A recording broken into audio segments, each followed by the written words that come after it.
Before I talk about what I think is one of the greatest A Song of Ice and Fire universe episodes, can you please hit that subscribe button? I never did Patreon. I want my content to be available to everyone, even if only 5 people watch it. But subscribing will help me reach my goal of monetizing this channel, which will be possible once I get to 1000 subscribers.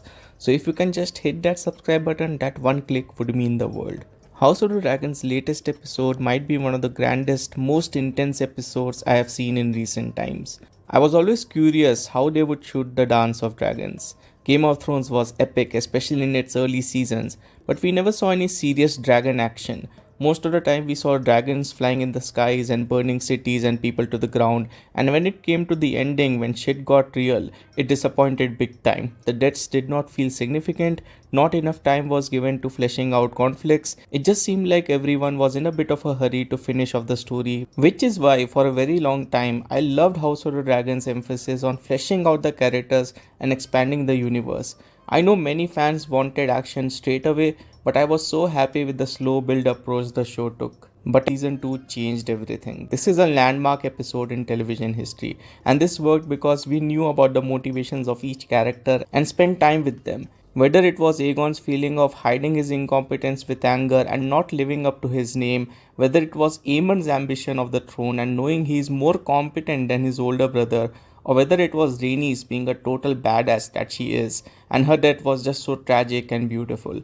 Her last moments with her dragon Meleys, where Meleys gives her that look, and Rhaenys knowing that this is it, just talking about it is giving me the feels. But the biggest what the fuck moment of this episode was the interaction between the brothers. And I'm not talking about just the dragon fight, I'm talking about an earlier scene where Aemon embarrassed Aegon in front of the council. Aemon supports the plan of taking Rook's Rest while Aegon wants to take on Daemon and win Harrenhal. It became intense when it's revealed that Criston Cole and Aemon had been secretly planning all these attacks without informing his brother Aegon and the council.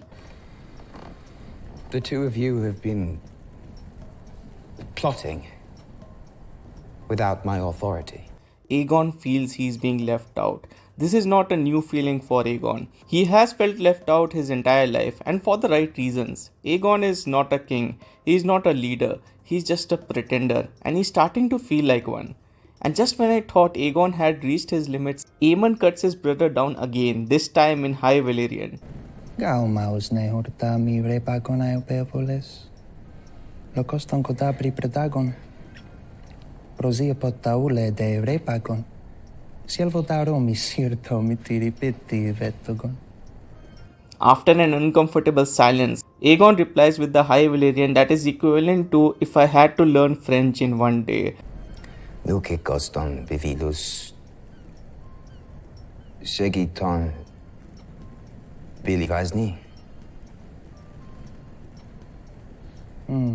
This is that rare instance when Aemon bullies Aegon, but this could be the boiling point for Aegon. And next we see him with his mother Alicent, and Alicent tells him that all he needs to do is essentially shut his mouth and let things play out. She tells him of the many sacrifices that were made to put him on the throne, and this is where Aegon boils over.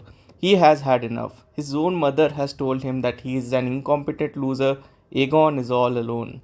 Meanwhile, Rhaenyra returns from King's Landing where she attempted a last chance at peace. But as we saw in the previous episode, Alicent clearly tells her that war is all that remains and that it's too late. Knowing about the current situation, Rhaenyra decides to send Rhaenys to Rook's Rest. Rhaenyra first considered going herself, but seriously, that would have been absolutely disastrous, so thank the gods for that. It's also interesting how Rhaenyra did not send more dragons. I mean, Jace, Baela, Rhaenyra and Rhaenys all have dragons. I think they should have sent at least 2. I think of Daemon for all his faults. Had he been there, maybe he would have convinced Rhaenyra to send 2 dragons. Then we get to the epic battle of Rook's Rest. Now this for me is all-time great television. Sir Criston Cole and his army scatter as he sees Rhaenys with her dragon Meleys flying over the battlefield, setting it on fire. Rhaenys knows that war is all that's left and she must give her all in this battle. But Criston Cole has backup. He sends up a signal waiting for Aemond, who's nearby with Vhagar, the most dangerous dragon, to come to their rescue. However, Aemond stops as he sees his brother Aegon riding Sunfire and tells Vhagar to wait a bit longer.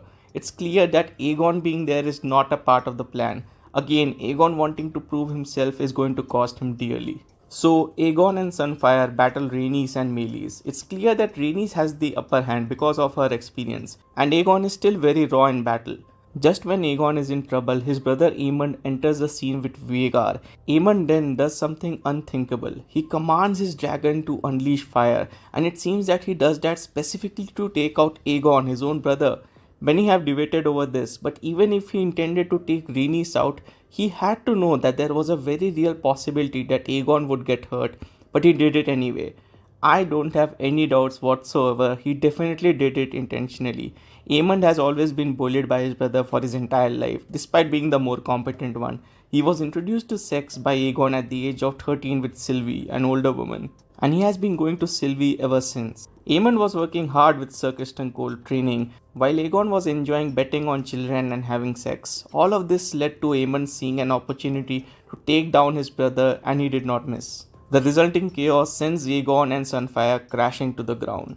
Rhaenys has done amazingly here so far. She has the chance to go back to Dragonstone and let everyone know that Aegon, the king, is badly injured, if not dead. But she takes one of the biggest decisions of her life. She decides to take on Vhagar.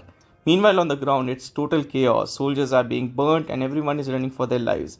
At some point, Sir Criston gets knocked off his horse and then knocked out completely. Rhaenys gets another chance to get free after a quick exchange between her dragon Meleys and Aemond's Vhagar, but she again decides to go back. She's being very assertive here on taking on Vhagar, even if she has to die for it.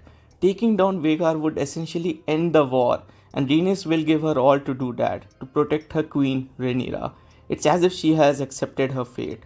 In the final exchange, Vhagar seizes Meleys by the neck, chewing at her. Meleys looks at her rider as the life fades from her eyes. Rhaenys knows her end is near too. As they fall into their deaths, the queen who never was lets go of her saddle and succumbs to the inevitable. Holy shit, what the fuck did I just watch? You can nitpick this episode, but cinema is all about feeling the moment, and this episode, in my opinion, is a game changer. It is in the lines of when Cersei blew up the Sept, and it's up there with one of the greatest episodes in all of the Game of Thrones universe. If you like this video, please do like and subscribe, and many thanks for watching.